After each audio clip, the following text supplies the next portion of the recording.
mbokk yeeg xarit internaute Dakar Buzz ñu ngi leen di nuyu di leen ziar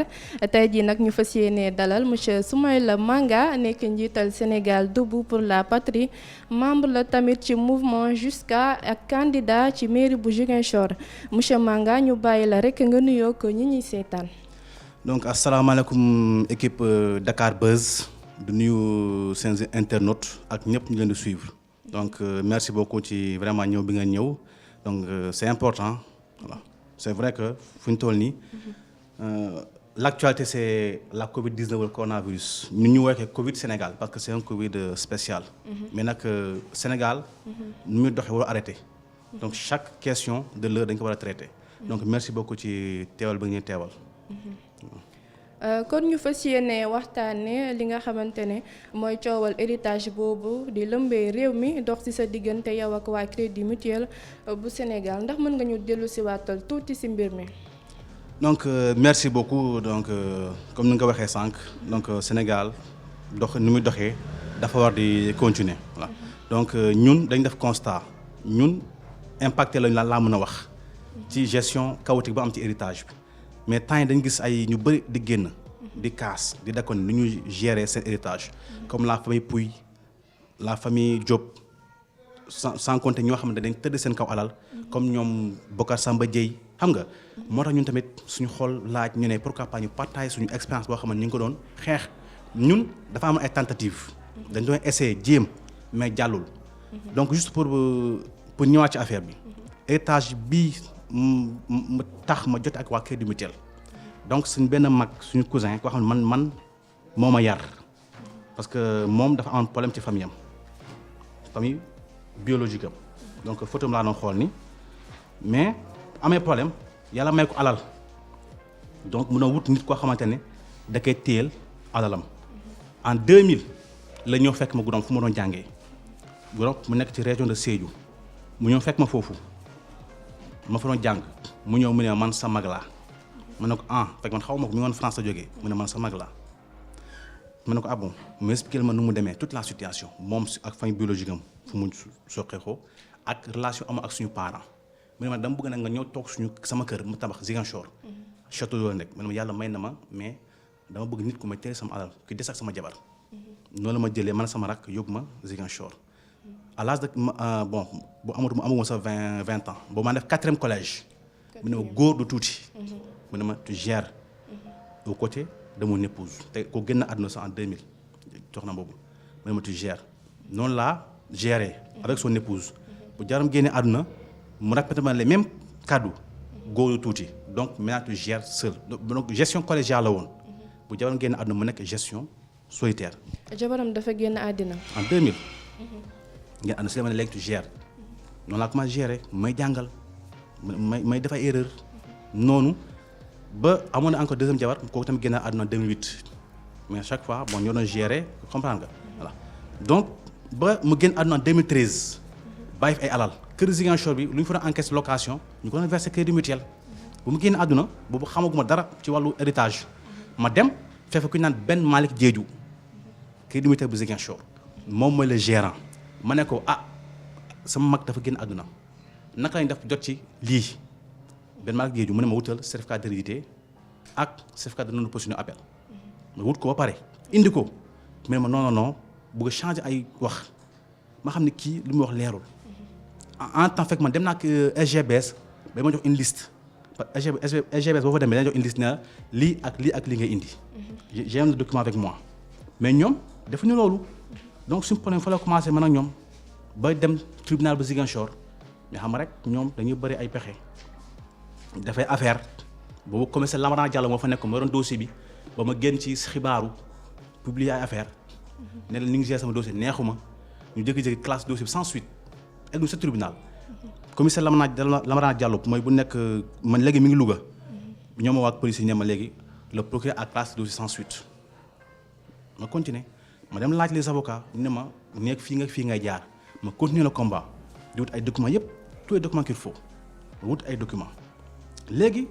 bu may wut document ba 2013 ba 2016 man j'étais prof d'histoire géo dans le privé donc ko mujjee bàyyi parce que gannaaw nu fa bàyyi macha allah muy kër bi tàqaloo sama agence. ak kër bu nekk Ziguinchor ak des biens muy SGBS muy CMS muy France. donc moom obligé bàyyi sama jàngale ak sama jàng maa ngi def DSS. SCA ex NEA bac plus 5 bàyyi ko. bàyyi sama jàngale prof d'histoire géo laa woon. Eureka FC Nord Foire. innovateur. fële mu tudd sax 22. mu na bàyyi foofu après ak élan bu nekk Damel ma bàyyi parce que li mu fi bàyyi bu ma seetaanee dañ ci teg loxo ma dem wut ay documents. ana lan moo tax nga abandonné loolu lépp. parce que tamit pour le bien de la famille. moom daf ma jël ne ma tu viens pour sécuriser mes biens. j'ai besoin d'un homme aux côtés de mon épouse pour sécuriser mes biens. loolu sama mission la. donc duma ko bàyyi moo tax ma bàyyi jàngale bàyyi sama jàng lépp. dem liggéeyante loolu. 2014. 2013 la gaañu ma doon dem mais 2013 moom mënu moon dem parce que affaire dafa xaw na xam rek dama doon yebal ay nit. parce que bon xaw ma leer sama parce que maa ngi dox affaire fii tribunal Dakar. 2014 bàyyi sama jàngale 14 15 16 ba 17 c'est la soo pare document yi façon dawlu bu ne dawlu nañu ma ko façon xaalis bi ne laaj nañu ko bon ci voilà yaa moom ça n'a rien à voir avec kii du mutuel léegi document yi jeexee nag parce que dama laaj avocat ba lépp jeex. ba kii joxe. SGBS. mais ñoom ñu bañ joxe ma ne fële ko teg li ngeen ma laaj indi naa ko li may dawloo ba di ma menacé moo tax ma yóbbu leen tribunal bu. dañ la doon menacé. bien sûr. ma yóbbu leen tribunal bu Ziguinchor. ci naka. parce que damay dem ñu mel ne ñu xam rek seen mbir. dañ ne xaare naa la boole ak substitut du procureur. mel na ñoom parquet. naa woo gendarme ñu jàpp la. ci indiscipliné nangam da nga réew di ma saaga. xam nga di ma ñàkkal fayda si saa dem. ma porté plainte tribunal parquet bu Ziguinchor ñu def ko soit transmis commissariat bu Ziguinchor. Lamarana Diallo moo ko yoroon. li ma wax moom xam na ko man xam na ko sama diggante ak yàlla koor lañ nekk. du ma ko répété mais dafa far ci gars yi wax na ma wax yoo xamante ne moom du ma ko répété. te xam nga policier bu ñu la wax dañu ne c'est ta parole contre la mienne parce que si bureau nga nekk. ba ay menaces ne ma sax tu es jeune je suis jeune on va se rencontrer dans l'avenir parce que bu xibaaru bindee article bi tey xibaar da ko enlevé ci ligne bi xamul tax. je pense jox naa article bi. je pense mi ngi foofu anamu sax voilà je pense mi ngi nii seen gars yi mën nañu ko xool. dañ ko enlevé tey ci net bi comprendre nga. léegi un jour moom mu ne ma le procureur a classé ton dossier sans suite. ma dem ci cabinet procureur bi avocat ma laaj yi ne ma nii ngay jaar ma continuer di xeex ba commencé fay ay huissier ñoom jox na première note. da nga si dossier bi nii Kër Mitel jox ma 4 réponses yu bokkul fay naa huissier def naa lu ne mais chaque fois jox ma réponse yu bokkul après naa la woon document après dégg nga léegi ñu sonn xam ne affaire commencé na ëpp loxo moom benn Malick Diédhiou mu yóbbu ma ci avant moom mu yóbbu sax benn xayta moom mu yóbbu ci ñaabali. benn Malick Diédhiou moom mooy kan moo nekk gérant Kër Mitel bu Ziguinchor. moom laa doon traité moom doon menacé ba ma yóbbu ko ci yoon léegi. benn xaytu ba affaire dem na ba commencé ci dëkk bi commencé soulever ay nit. parce que ñu bëri dañ fa nekk Ziguinchor ñoo xam dañ tëdd seen kaw héritage te xamuñu fu ñuy jaar léegi dama fa daje ak ñoom comme dama doon def combat dans les réseaux sociaux ñu xamee ma. ñu ma léegi dañ topp sa ginnaaw bés boo réussir ñun dañuy attaquer le CMS. ñoom xam nañ loolu moo tax ñu bloqué lii xaalis matul dara 3 millions et quelques kese la matul dara mais bu ñu ma ko joxee xaalis bi ñu nekk sama ginnaaw. war a laaj ñoo bëri. je me rappelle en 2006. la BCEAO. Banque centrale des États de l'Afrique de l'Ouest. dafa def un constat. mené au niveau de l'UEMOA. il y a 61 milliards boo xamante ne mi ngi sonn dans les comptes dormants 61 milliards. Sénégal mu 18 milliards. nit ñoo xam ne xamuñu leen gisuñu leen seen compte xaalis maa ngi ci compte ba donc Sénégal fi 18 milliards la woon. UEMOA mu 61 milliards ma def ay recherche ma gis ko ma ne lii c'est énorme ça j'ai fait de ça mon combat ma soulever ay nit. di xeex ci réseaux sociaux yi ak ci presse écrite bi ñu ne kii bu ñu ko joxee ñee dañuy laaj moo war a lii mais xaalis moo dara 3 millions kese la lu nekk SGBS lu mu joxee moo ëpp comprendre nga léegi xayta mooy Kayaf Ñaabali mooy directeur de la zone sud-ouest de Kër Mutuel ñu boole ma ak moom ma jox ko sama dëkk mu ne ma lii moom dañ laa tooñ koo laa nekk de mu jox ma rendez-vous xaytam Ziguinchor mooy not su jàkka ji comme boole ak moom mooy not suñu jàkka Ziguinchor château d'eau moo boole ak moom moo woon ko sama document fekkente ne yaayu xale bi héritière bi elle est décédée borom kër gi Lansana moom moo nekk nii Lansana Mendes muy Lansana Mendy moo nekk nii kii mooy le propriétaire des biens da nga génnoon ci famille am mu ñëw fekk mu ne ma teranga laa si ak sa waajur kon kaay nga gérer sama alal bàyyi benn jigéen kese doom bu jigéen mu tudd Aramata Mendes. ñaata at la am xale boobu. bon en 2009 maintenant elle a 11 ans. man maa nekk administrateur de biens j'ai tous les documents naa la woon document naa nekkoon fii après dégg nga man ma nekk administrateur ma dem tribunal Dakar defal ma document ordonnance ne ma tu as pouvoir de gérer les biens dans toute l'étendue du territoire national tribunal la jaar wutal ko lépp bëgg SGBS joxe donc ñaabali mu ne ma yow lii dañ la ko war a jox daa fekk yaay xale mu gaañu moo war a dem cérémonie léegi mu ne kii dafa voyagé benn Malick Géeju benn Malick ñëw mu ne ma demal mu jox la xaalis bi moom de ñaabali mooy directeur de la zone sud-ouest du Crédit Mutuel mooy Ziguinchor quoi lu ko war mu ne ma demal mu jox la xaalis bi ma dem benn Malick woo ko waxee wax ak yéeg ñu changé avis même jour changé avis ma ne ñii dañu bëgg a yeb moo waral plainte bi ak menaces yi naa ma non tu es indiscipliné nangam après ma continuer musuma bàyyi ma continuer ba kii ba jàllee ma continuer di continuer ba ñu sonn dama ko defoon liggéey chaque jour ma taal sama dem fekk leen foofu noonu ma leen wax na ma lu leer dem ba sonn jox ma ay réponse mi ngi fii ne ma léegi demal Dakar saa ñëw Dakar ma ñëwee Dakar dem fay huissier kooku jox na sommation fekk fay naa njëkk naa fay huissier Ziguinchor nangu ñu tontu ma fay huissier fii nii Dakar ñu tontu ma ne ma document bii ni ma manqué ñoom de ma jox leen document bi ñu ko ne encore di ma dawloo di ma menace di ma saaga def ay njuuj njaaj benn waay ba tuddee Ramon Thiakane ku njëkkoon sama dossier bu ma nekk Ziguinchor madame Bala ma assistante d'âge ma nekk ma assistante d'âge direction des affaires juridiques mu tontu ma xam ne baaxul ma dem mu ne ma liir moom document yu baax loolu la ma wax de mi ngi réponse baa ngi fii nii te man woo naa la yoon nanga ñu wuyu ñu ne ma liir moom document yu baax dégg nga léegi deuxième fois ma ñëwaatee Momar Dieng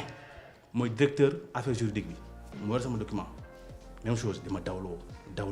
ba benn instant ma ne ma léegi tu vas à Ziguinchor ñu fay la man nag man kayit moo ma jëlee fii da ma jox kayit ngeen tu vas à Ziguinchor ñu fay la mais du ma jógee fii sans kayit ñu may dawal ba sonn un jour ma egg ngoonde koor laa nekk mu woo benn waa ji ma ne monsieur le directeur du CMS mu ne ko directeur je suis à bout je te le donne je te le passe ci dama yóbbu ci kaw ma egg benn waa ji Ramon Thiakane ma dem ma jox ko samay document Ramon Thiakane nee na moom dafa ne moom mooy directeur bi ma jox ko samay document mu xool xam nga commencé encore sa yëf yi dama dawloo ba benn instant un jour ma ñëw mu ne ma vigile na ma jox numéro ma jël numéro ñu commencé déggante moom ndekete boobu mi ngi préparé seen affaire jox ma ay rek jox na ma encore 4 réponses bu bokk ci même dossier bi de 4 réponses lañu ma jox ba un jour ma dem fekk fa benn vigile boo xam ne xamoon naa ko mi ngi tudd Ansoumane depuis Ziguinchor laa ko xamee magam ñoo ko léewoon Ziguinchor ci kaw 2e étage ñoo ko léewoon magam tey ma premier adjoint au maire commune Diattacounda magam kooku lañu léewoon professeur am je pense mooy xaw ma principal lycée de Thiar je pense fa laa xamee waaye ma fekk ko foofu un jour mu ne ma looy def fii nii xam naa seen nji la dañuy waxante pare looy def fii nii ma ne ko non ma expliqué wala kaa mu ne ma kaay ñu génn ci biti ñu génn mu ne ma léegi je vais gérer la situation waa ji de vigile bi Ansoumane mu ne ma bu bàyyi naa wax ñu waxtu forcé wa seen biir ma wax ko pare ni ma ñibbil naa ko gérer ma ñibbi ma ñibbee après ma envoyé ay rappel moi message yi nii ay rappel moi la ma envoyé nga après ma bind ko message après lu ma tontu mi ngi nii après mu ne ma je vais passer Ismaïla c'est Ansou je passerai à 15h fekk woo naa ko téléphone mi ngi nii jox naa ko à la dikk après naa la expliqué mu passé mu ñëw mu ñëwee mu ne ma noo xam nga affaire bi jaru ko tout ça là expliqué ma histoire ne ma léegi da nga xool ñaata nga koy jox pour ñu génne xaalis bi. ñaata nga leen jox moom Ramon Thiakane. ma ne ko joxuma ko dara dama reyante 2014. 15 16 ba 17 4 ans bàyyi sama jàngale. bàyyi sama lépp pour ay documents leer dama ko jox dërëm ma wax loolu dama ko jox dërëm c'est un corrompu ça a commencé envoyer un message moom Raymond Thiakane ma tu es un corrompu tu es un arnaqueur maa ko wax yóbbu na ma yoon ci loolu. bu demee juge dama ne juge maa ko wax il l'a fait. te moo tax mu yóbbu dikk bu ñu yóbbee dikk kii Ansu bi dañ ko woo ne ko yaa dem di laaj kii xaalis. mu am ñoon dikk. bu ma Raymond Thiakane yóbbee dikk mu war a ñëw pour confrontation Raymond Thiakane nangul ñëw jour boobu noonu ñu ne Ansu ñibbil. man ñu woo ma xam nga affaire police rek woo ma conseiller ma ne ma non c'est-à-dire xam nga waxu naxaate yooyu ñu ne ma ñibbil après dossier bi noo demee tribunal Ansu da nga ko ci génnee soppi charge après ma topp ne dama toppee mooy injure non publique après boobu juste une parenthèse ma kon ne lancé bi au cœur du mutuel léegi ma kon di dem ma commencé kii ak Raymond Thiakane ba ñu commencé jàppante un jour mu voyagé ma dem Momar Dieng directeur d'affaires juridiques moo ma recevoir te Thiakane dafa voyage commencé expliquer xam nga ne ma et puis sax Thiakane n'est pas le directeur. ma ne ko yaa ma ne mooy directeur mais n'est pas le directeur xam nga naka am expliquer ma ne ko nang mu ne ma léegi sax après je vais t'arranger ma jox la 2 millions moom de. Momar Dieng lépp ci suuf. lekk 1 million nag ma ne ko dañu la feure pas du ma ko def dërëm du fi des ci la commencé nag ci la ma jox 4e réponse bi. ne ma non ay signature ay nanga réponse yu bokkul xam nga léegi saa dama porté plainte ma porté plainte au tribunal parquet de Dakar ñu transféré ko point E de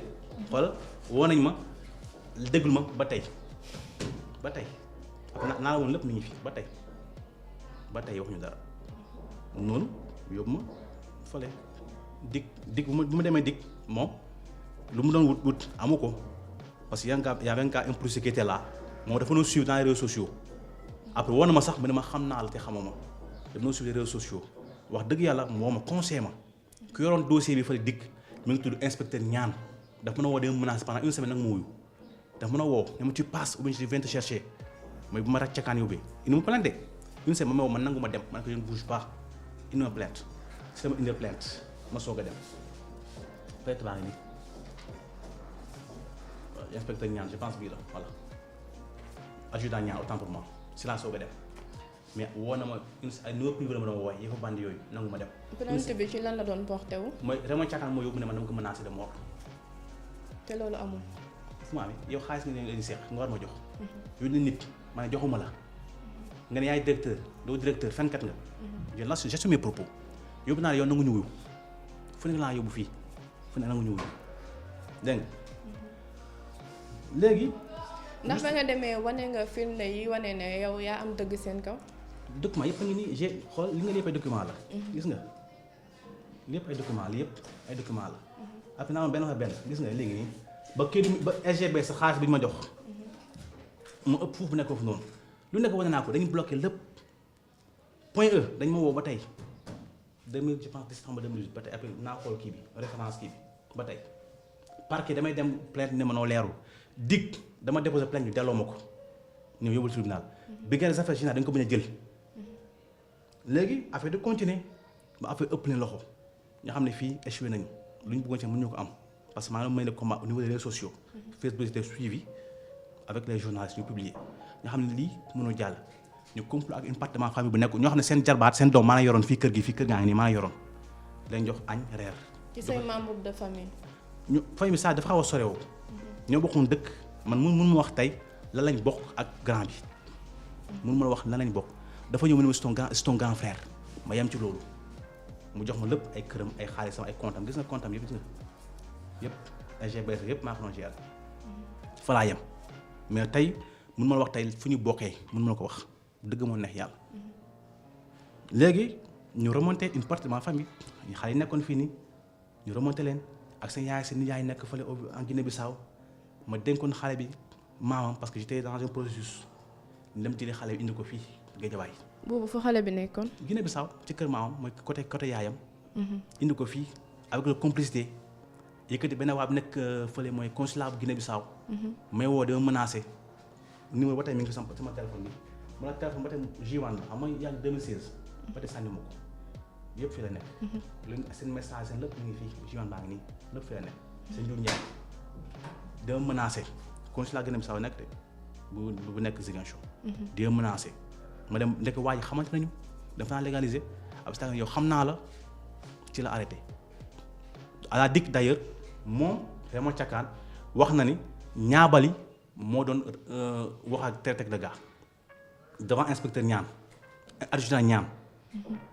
Thiakane bu ma yóbbu DIC nee na wax naa ko ku yibi man li mu ko wax yëpp dafa dem ko saaga man lépp maa ko wax parce que doo ko def mu ne ce n'est pas lui qui était en contact avec le gars du consulat c'est Kayaf Niabali directeur de la zone sud-ouest de Kédougou Vallée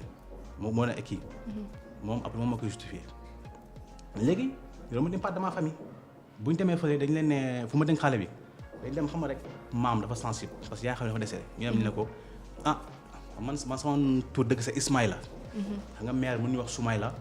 Ismaïla dañ ne Soumaïla moo tax bu ñu defee sama extrait dañ dem bind Soumaïla mais c'est Ismaïla man nga sama sant c'était Mindi man njaago laa sa maam moo tuub Joolaa moo ko tuubal jox ko santam moo tax sant Manga sama doom baay ñu ngi fii ñoom ba tey Mindi la ñuy sant donc tuub moo indi Manga léegi ñu dem ne ko ah Ismaïla de kii dund ku baax dafa dem déclaré xale bi dafa décédé ñoom de Ismaïla dafa déclaré xale bi dafa décédé te moom jël na alal bi yëpp daf koy turam parce que alal dafa takku R+2 au niveau des Parcelles Assainies man je suis un agent immobilier fii tey mën na am terrain moins de 40 millions nga yëg ko ba deuxième xam nga xaalis la R+2 à Ziguinchor Châteauroux da ngay tiim aéroport bi nii alal la fa bàyyi sans compter xaalis nekk ci compte donc ils ont remonté toute une famille contre moi à part sama ñetti xale góor yoo xamante ne ñoo nekk ak sama doomu baay ak quelques éléments sama quelques jarbaat ñun ñëpp la remonté contre moi paay ba ci kaw ba ci suuf dégg nga léegi mu dem ñu ne ko Ismaïla dafa ne xale bi dafa dee jël na alal bi yëpp def ko ci turam ñoom de ñoom mën a gaas tollu kii du mutuel dem waaje laasana ku mboqal ndey ak baay ku jigéen ak ku mboqal baay kooku ci kooku lañ jaar dem jëlee xale bi xam nga rek nit bu ñu bokkee bu ñëwee wax rek da ngeen di gëm indi xale bi géejawaay lu bon looy def am na ñoo xam duñ ci nangu duñ ko nangu lu naa sa jour boo tëjoo yeen ñaar di fexeel nit nga jàpp yeen kenn la jàpp yàlla mi ngi seen biir yàlla leen di weer ñu xëy woo ma ne ma diw de indi nañ xale bi fii ak fii ak fii chaque jour bu ñu xëy dañ dem kay du mutuel pour fexeel la ma jël seen matuwaay ma dem ba ci kër ga ñu menacé ma paa bi saaga ma ndey téléphone après fekk ma paa bi foofu borom kër gi mu tudd Michel Mendy boo dem arrêt Dubales Guédiawaye arrêt Dubales da nga jaaxal kër gi noonu amoon na sa baar c'est tellement c'est arrêt Dubales mun nga fa dem nga laaj leen man li ma dafa leer boo dem arrêt Dubales boo taxawee à gauche da nga gis benn kër R+2 xam nga R+3 am ay vitres teintées foofu ma kër Michel Mendy koo laaj ma wax la ko ma dem foofu fekk ma paa bi ma leen li ngeen def nag xam nga rek ñu rus généw ma ñibbisi Michel mu ñëwee si la ma woo saaga ma ndey ak par téléphone yóbbu naa leen ci yoon gars yi teg ci tànk ñëw fekk seen oto menacé ma am nañ ay procédure civile boo gisee da nga koy xamee ànd ak ñoom fi ak oto menacé ma dugg ci kër gi fii jaxase maa ngi ci kaw sama bureau bi te ñu ngi au deuxième ma ne parti leen seetaan sa mbokk yooyu lañ remonté yóbbu ma brigade des affaires générales dem changer ay documents ay faux ñu topp ñu ne man dama def escroquerie dama doon laaj Raymond Thiakane xaalis ma ku ma yóbbu ndikk topp ma ni détournement d'héritage dama jël alal bi def ko sama tur toppee ma usage de faux dama falsifier les documents ça extrait xale bi qui est à la base de tous ces documents xam nga en droit dafa xaw a boo muusul dañ lay nasaxal xam nga à la base de tous les documents d'héritier y a l'extrait kay jur xale bi moo nekk à la base de tout léegi ñu ne extrait baaxul dem en France defar une procuration ñu ne grand bi borom kër gi moo defoon procuration pour ne yaay xale bi defal wutal xale bi kayit Guinée mais yow xam nga luy parent defar kayit soxlawul sa jëkkër fi nga ama doom naa la wutal kii sa doom bu nga jur si nga prouver ko avec des actes tout ça là les documents tout ça sa yow nga ñëw nga def ko ci registre jarul dara jarul ngay bind xaal procuration léegi France su document dañ koy defaree ay Guinée Bissau yàlla weer lañ def du faux des fausses documents des fausses informations autant fausses informations léegi mu dëkk fi loolu ku yoroon dossier bi nga tudd adjudant Fall brigade des affaires générales tribunal ci suuf ci camp bi noonu foofu la mooy fu ñu jàppoon Khalifa Sall fu lañ ma yóbbu maa ngi parcelle kay commissaire baa ngi nii yóbbu ma ay dikk ay brigade ci suuf camp bi yóbbu ma foofu noonu ma dem enquête premier jour ñu ne ma non parce que tu as fait du faux parce que borom kër gi dafa ne nangam dugg na fi génn fële indi nag ay provocation pour kii ma ne ko adjudant ñaan jullit nga mu ngi dëkk ci ginnaaw fi ci kaw tali bi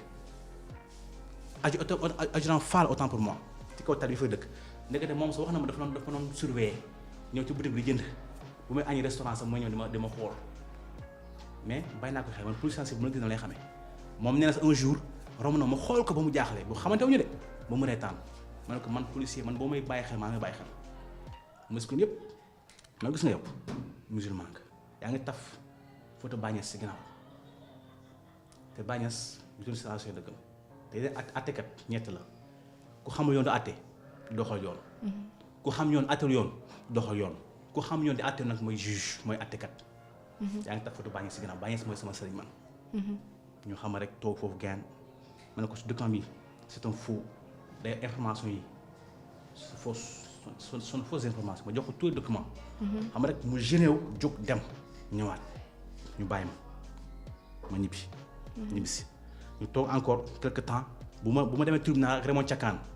ñu fexe def mu ne jour boobu laa xam ne yaa ngi complot contre parce que xamu tax parce que Raymond Thiakane dafa ma topp pour injure non public mais le procureur gàtt la nii baat bu xuur xamu turam bu ñu ko laaj ma ne application de la loi bu soo demee tribunal da nga ci bàyyi xel tribunal d'instance hors classe de Dakar bu ñu attee pare juge bi ne ko monsieur le procureur ne ko application de la loi c'est un terme boo utilisé souvent ñu ma pour injure non public mais moom mën na wax affaire alal bi les documents nangam ba juge bi ne ko on n'est pas là pour ça à 2 xam nga 3 reprises ma xam ne nii dañ ma fexel ñu dem mu jàll. loolu boobu sax 20 000 lañ ma doon amende 20 000. ma bañ man du ma fay ay 20 000 parce que dañ ma tooñ ma def appel. donc ma fay léegi mu jàll après ñu waat ma. yow loolu naka nga ko jàngatee. kan ci. naka nga jàngatee loolu. non certes man wax naa ko nee naa ko yow procureur comment se fait yow yéen a yor parquet ñu bloqué samay dossiers bii di jàll foo ko teg ma tu en penses quoi ma ne ko je ne commente rien. ma j'attendais que tu fais la direction je te fous en prison ma main sur le Coran koor lañ nekk ma ne sama xel kii lan la am gagné à mettre en prison. donc yow ñu woon ba émission bi ngay wax ay wax yoo xam ne ça n'a rien à voir mel ni ñoom ñooy héritier laa sama léegi puis wane ñoom dañ doon jéem a teg loxo ci alal bi donc deuxième fois ñu waat ma dig confrontation ma gis fa lu doy waar yàlla xam ne billaahi wallaahi tallaahi ma dem ku ñu indi pour interprète parce que ñoom njaago dégguñu wolof. muy ñaareel bi yoon. muy deuxième fois bi. ku ñu indi. mu dugg ma egg rek xam nga dama sal bu may dem solo comme genre Abdoulaye waaye door kaala bi. ñëw toog jaaxaarloog buntu commissaire bu commissaire gomis moo fa nekkoon gomis waa ji dugg ci commissaire ñu gën bay tàppante quoi. mu gën toog seen diggante moo ñu ma yóbboon ci yoon moo doomu bàyyi ak doomu kii bi. commencé expliquer rek mu ne ko commissaire ak jaww commissaire nee na dina baax ñu wokk ko sama diggante yàlla ñu ne ko kii ma Ismaïla waa ji ñibbi. ci sa kanam loolu la xewee waa ji xamuma Albert Gomis moo fa nekkoon. bon xaw ma nag moo nekk mais Albert Gomis lañ ko doon woowee Gomis la daa santal je pense que am mémoire bonne. mu ñëw mu toog seen diggante ñu puus mu ne commissaire Diaw Kawara nee dina baax maa ngi toog. ñu wax ñu ne ko kii mooy Ismaïla non uleef si njaago ma ne ko uleef mu jóg ñibbi moo nekk interprète mais jour boobu. interprète dafa daw dafa rus. après ñu dem boobu jour ba dem indil ñaari enquêteur. brigade des affaires générales adjudant Fall ak agent Guèye ñoom ñaar. ma xam ni dañ ma préparé ñu dem rek xam-xam laay wax kay dañuy wax xam-xam rek. ñëw toog commencé indi ay questions xam nga question piège yooyu noonu ma koy deux jours ma yóbbu sama machine mu ngi sama néeg fële. ak samay document ñëw dama xool sama document du ma taal sama machine man ko pour quelle raison ñuy wax ci loi mu ma jàppale sama bopp xaaral ma taal sama machine ñu dem ba xam ne instant yi amatuñu pexe rek ñu bàyyi ma ñibbi encore ma ñibbi si fekk jeex na de dafay confrontation pare. léegi bu ma demee ak Raymond Thiakane fële tribunal. affaire bi sottiwul Fall waat ma mu ne ma tu passes j'ai des questions complémentaires à te poser ma ne ko ah Fall adjudant Fall ma ne ko yow affaire bi jeex na mu ne ma tu passes mu ne ma tey ma ne ko c'est impossible c'est un jeudi ma ne ko tu passes tey ma ne ko moo ñëw. ma ne ma donc demain tu passes ma ne ko non lundi parce que xam naa ne moom yoon moom vendredi bi ñu la yóbbee moom dañuy sonal vendredi samedi dimanche même bu teewu sax. dañuy yow teefu yooyu di la maj di la toral ba nga xamante ni. ma ne ko léegi nag ba lundi mu bañ. tu passes demain vendredi ah xam nga rek ñu ma seqal def lu may def pare ma dem yàlla xam ne xam nga lu ma doon laaj. ay seen peut-être ñu ma topp escroquerie. usage de faux ak détournement d'héritage seen kër ñaata locataire la ñaata nit ñoo fay kan mën na fay ma ne ko mën a faal man kii la. tamit yow bi nga jàng mi ngi dëkk ci ginnaaw fa ci kaw tali bi dañu gis chaque fois. may dégg adjudant Fall. ma ne bureau numéro 1 brigade des affaires générales ma ne ko Fall wax naa chaque jour. tu es un musulman, tu es jeune bi ngay jàng kan faylu la. lii nii ça n'a pas de sens. ma ne ko man bu fekkee man def naa lu yoon xam nga moom ma même sur le Coran mu ne ma bu fekkee yow nekkoo si yoon de premier jour dama lay jàpp. doo ñibbi. ma même sur le Coran mi ngi dëkk ci ginnaaw fii. ma ne ko gis nga nit wax naa chaque jour bàyyi nga si nga taf sa ginnaaw. jàngalu lii mooy sama sëriñ mu ne ma noo xam nga commissaire moom liggéey lu procureur nangam. ma ne ko yow ma mer. ma mer ba commencé tout rongoñ man gis nga yow est-ce que xam nga lan laa doon ëllëg bu ma doon ëllëg dara ma fayu nag ma ne ko ci intellectuel j'ai un bac plus 5. kii comme yow li nga def ni du yow est-ce que ëllëg ma fayoo nag mu ne ma non bul fay ci man parce que dañu ma liggéeyloo ma ne ko non sois responsable du ngay jàng kenn faydu la da nga jàng ba tollu fii nii sax kii warul def loo affaire ñàkk fay di ay ñaata locataire ay ñaar kan moo fay kan moo fayul nangam ma ne ko loolu mooy lan da nga topp usage de faux escroquerie détournement d'héritage man gisuma ko ci benn document d'ailleurs man dama wut sa xëy ay code pénal ak code de procédure pénale mi ngi nii gis ma fenn fu ñu bindee détournement d'héritage te ma amut dama topp ci pénal da nga ko mën a wut parce que dañu mën a fexeel donc loolu jàll ma toog léegi ñoom dañ ba sonn amatuñu pexe boo nañ teg loxo ci kër yi ñee bu nañ jël xaalis bi yónnee ay nit ma def seen plainte ba tey benn aboutirul benn plainte yëpp ñu ngi fii nii benn mi ngi nii non bii ñu ma doon toppee la gis nga sama référence yaa ngi nii benn ngi nii bii moom laa topp ak kii du mutuel agent Dieye moo ko yor je pense que adjudant Dieye moo ko yoroon commissaire point E ba tey mi ngi nii c'était en combien en 2018 mars 2018 ba tey bii parquet de Dakar la dama boole plainte ma defoon yëpp ma ne ko yóbbu nañu ma dikk yóbbu nañu brigade des affaires générales yóbbu nañu ma tribunal léegi nag comme Serigne Bassirou Gueye yow yaay procureur de la République ma ne ko léegi nag ma bind ma ne ko léegi lu mu bëgg mooy comme fii la dossier yëpp mujj na nga jël lépp nga jugé ñu toog ñi ma tu viens dans xam nga 2 semaines ma dem ñu ne procureur nee na sa dossier bi leerul. muy ci coowal héritage bi. lépp li ñu def yëpp maanaam corruption bu gaa doon def tentative de corruption bu waa Kër Demi doon def. xam nga le fait que xam nga déplacement de mineur elle est sous ma responsabilité. boo ko déplacé rek loolu yoon da ci teg ay daan. ñëw ne sama kër de menacé ak seen oto wàccu ma sax parce que xanaa bu ma cee dañ lu mën a wut ma dugg ma ci erreur. woo ma saaga ma def lu ne ak Kër Demi def lu ne menacé ma woo un agent de tout sax de consulat de Guinée-Bissau mais woo dama menacé lépp laa bëri mu ne ko ma léegi attel comme man ñu ma attaqué attel ak faux usage de faux bi ñu def. dañu ba France trafic ay documents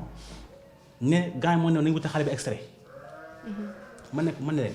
la maman a ce qu'on appelle une puissance parentale. soxlawul muy wut procuration bàyyi pour def extrait jaru ko. man léegi yëpp jugé ko jugé li yëpp kii def na vraiment càkk def na usurpation de fonction. ne moom mooy directeur Momar Dieng ne moom directeur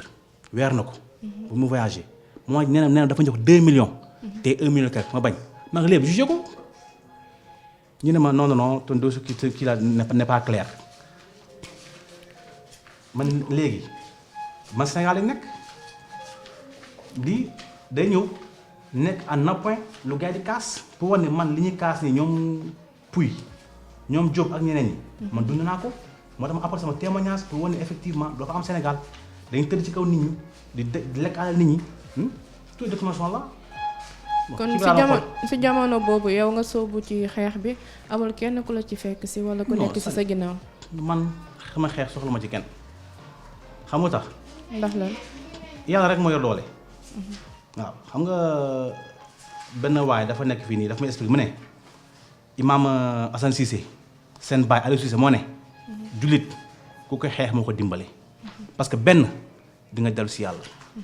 ñaar di nga xalaat ay pexe moo tax man sama combat du ma sonal kenn man kenn maa koy xeex moi seul bi sa dikk laa ko déposé woon ñu rejeté ko c'était le 30 novembre 2018 dégg nga. jotu leen dem benn procès. dëgg man lu ma déposé dañ koy rejeté wala ñu bloqué ko.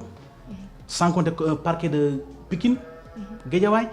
dëpp naa plainte lu jeex parce que ñoom fa lañ teewoon xale bi. fa lañ ma menacé fa lañ ma saaga. mais saa ñu jëlee kii bi jox ko benn adjudant Diop. mu dawloo ba mu neex ko ma delluwaat def rappel tribunal ñu joxaat ko ko. mu dawloo ba mu neex ko ma delluwaat def rappel ñu jox ko commissaire Diop ma jàppal mooy second commissaire ñu jox ko. mu woo ko ma ne ko kii moo yor ma ne ko adjudant Diop. ak commissaire Diop. ma ne kii ma sama dossier adjudant bi Diop ma dawloo ba tey ma boole ko ak moom. ne ko na sama dossier dañ koy jox na ko gérer fekk fa laa ñu ko déposé plainte bi ñu may dawloo. ma dem parquet ñu koy renvoyé foofu noonu. dégg nga di ma dawloo ba ma mer ma ne comme léegi nii la léegi xaaral ma toog comme seen dëkk bi daal léegi ñoom moom seen dëkk bopp xaaral ma toog seetaan leen ma toog di encaisser rek di encaisser ba tey yii nii ba tey maa ngi si yoon parce que def naa appel ñu demoon cekkaan bi mu ngi sama mbokk ñu yëkkati ba tey maa ngi xaar ñu woo ma def nañu enquête yëpp maa ngi xaar man war naa toog pour assignation paiement d'ailleurs wax naa ko ci bu ñu may jugé au tribunal devant le procureur mën a wax ni mu ne ma nous t'attendons la ma wax xaw ma lu ci yoonam juge baa ngi toog kii rama caakaan moo ne xaalis doo jot ma ne j'ai fait une assignation en paiement procureur moom ma tontu mu ne ma nous t'attendons xam lu ci yoonam loolu ma jaaxal donc pourquoi ma wax lii c'est parce que Sénégal tey am na loo xam moom la ñu bàkkoo démocratie mais suñu démocratie dafa yaatu du rek ay élection sax baaxul parce que mu tax ba ñu balaa mën a tànn il faut que mu xam nu muy tànnee benn te xamuñu ñu tànnee justice loolu un pilier de la démocratie la du mën a justice ko nasaxal di jaay nit ñi doole bu fekkee ponkal la nga am say levier vite fait ñu lijjante la fekk ko amul dool ni man la ñu teg sa dossier ci suuf wax naa sànq le cas de Bocar Samba Dièye jooy na fu nekk ak banque bi danañ tëdd ci kaw dara ñëpp di seetaan le cas de la famille Pouye te sa gis naa tey maître Djibril War seen site bi mu jox leen dëgg tey mais juge yi anañu le cas de la famille Diop au niveau de Pikine beneen cas la le cas de Talla Ngom ci devant les grilles du palais c'est-à-dire cas yi mi ngi répété wu ñëpp di toog di seetaan te injustice boo ko gisee nga noppi ëllëg si kaw la jëm si moo tax injustice foo ko gisee da nga war a xeex man ci laa doon xeex man kenn comme ni nga waxee sama xeex soxla ma ci kenn maa ngi ànd ak yàlla doy na ma. kon lan ngay xaar ci askan wi wala ci autorité ñi féete ci kaw wàllum justice bi. bon askan dañu war a xeex gis nga justice Sénégal moo gëmul justice parce que la preuve da lay wax rek benn affaire mu boole ci sama bopp Sénégal boo am problème la première chose mooy. damay wuti ay ñaan ne sëriñ bi am naa problème ñaanal ma comme nga topp wala ñoo lay topp xam nga gëmuñu justice pourquoi gëmuñu justice c'est un problème. deuxième mooy ku am problème da nga wuti ay nit ne benn commissaire wala benn chef wala benn juge nga ne ko am naa problème jàppale ma daa ci suuf lijjante ça c'est ñu gëm indépendance de la justice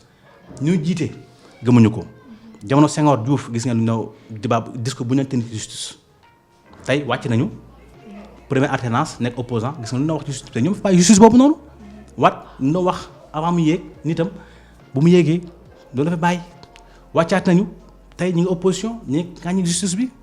pour ne justice Sénégal moo gëm justice ba premier la deuxième mooy gis nga nit ndogal mi ngi commencé bi sa pexe jeexee man sama combat duma ko bàyyi pourquoi ma gën leen woo mooy pour ñaax ñëpp ñu nekk ci situation yi nii nañu xeex bu ñu bàyyi juge bi nit la dik ay nit ñoo fa nekk brigade d'affaires nit ñoo fa nekk métti na trop man kenn mais métti woon mais da muñ donc Sénégal yi ku ci nekk situation bi da nga manifesté wu s'il le faut sax ñu organiser un collectif des impôts ou bien des expoliés des banques 16 milliards en 2016 ou 18 milliards en 2006 c'est trop ñu téye ko ci banque pour quelle raison di tëj ci kaw alal nit ñi te héritage loi moo ko réglementé mais pourquoi tey juge di seetaan loolu man dama ne dans tous les cas les juges sont responsables parce que ci deux cas yëpp parce que bu ci njëkk mooy yow ñuy wax bu fekkee am nañ dëgg juges yi ils ont tort parce que après justice taxaw ci di média di wax xam nga ne ma wax ci média kooku amatul pexe donc fekk ñoom am nañ dëgg ci lu ñu wax juges yi ils ont tort bu fekkee ñoom lu ñuy wax ñoom ñi kaasi média yi amuñu dëgg les juges ont toujours tort ba nit mënul gën ci média di wax loo xam ne du yoon nga koy bàyyi tey ma gënoon tey wax loo xam ne neexul Macky Sall léegi dañ ma jël si léegi waaye boo saaga juge ñu ne mu tudd sax seen terme bu ñuy utiliser noonu xam nga c'est pas là kii à la magistrat xam nga lan seen terme boobu ñuy utiliser c'est ça xam nga voilà même terme bu ñuy offense xam nga lan au magistrat affaire yooyu noonu xam nga bu ñuy utiliser offense au chef de l'État tout ça là xam nga voilà donc ni ñu gën di wax ñi bàyyi ñu wax c'est parce que ñoom dans tous les cas amuñu dëgg donc ku nekk na nga xeex sa combat na nga ko mënee bu ci xaar kenn waaw yéen nag vraiment Dakar Buzz di leen remercier parce que lii ñu bëri nanguñu ko xam nga ay ñoom kër yi dañu yor xaalis nguur dafa yor xaalis donc du ñëpp ñooy nangu tey jël ngay ŋàññi ñooñu wala di wax loo xam ne c'est la réalité parce que am nañu ci wut d'ailleurs sax ŋàññi naa temps journaliste yi mais dama ne les journalistes la presse classique média classique tey ñu ngi signé. C'est autre chose. non dafa ñu waxante dëgg si nga presse dafa am ñaar yu bokkul xam nga les sites internet là dafa ouvert ku nekk wax du ñu segg mais la presse classique dañuy segg parce que tey seen aide à la presse yéen dañ ko faire passer de 700 millions à 1 milliard 400 lu ñoom lu ñu ci am dinañ ko ci am parce que ñoom am nañu un levier di nga see presse yi sax danañ ci jox leen ay postes ay conseils ay yeneen ay nangam donc dañuy jouer une sorte de lobbying pour ñoom mën a am lu takku yéen du am dara dégg nga donc moo tax ma nga presse bi en partie jouer son rôle parfois day jox kàddu nga wax rek c'est juste pour jouer l'équilibre mais gëmuñu ko moo tax l'avenir c'est avec la presse en ligne mu yéen Dakar Buzz donc vraiment di leen ñaanal di ñaan Sénégal surtout voilà Sénégalais parce que nit moo jox nit alal nañu bañ a jàpp ne peut-être les autres médias ñooy ay boo fa jaaree ci VIP non les médias aujourd'hui l'avenir c'est la presse en ligne tey yële bu jeexee jeex na les presse cachées là bu jeexee jaar papier ëllëg nga sànni ko jaay ko ci mburu ba ñeneen ñi bu jaalee jeex na mais vous êtes en ligne pendant 100 ans day des donc c'est l'avenir te vraiment de remercier di la ñaanal voilà ñu dem ba ñu dañu toll fu ñu war a toll ba jël mairie de Ziguinchor te nag ñoom en tant qu'homme politique te ba dama ñëw en tant que victime laay waxee dem ba ne instant ba toll nag en tant qu'homme politique jël mairie de Ziguinchor incha allah ñu collaborer liggéey vraiment jox leen voilà ay marché quoi jaajëf merci beaucoup di leen sant di leen gërëm. ñu lay jaajëfal bu baax monsieur Soumaïla Manga moom ñuy fàttali rek ne moo nekk njiital Sénégal debout pour la patrie membre mouvement Jusqu'à ak candidat bu maire Ziguinchor jërëjëf mbokk yi.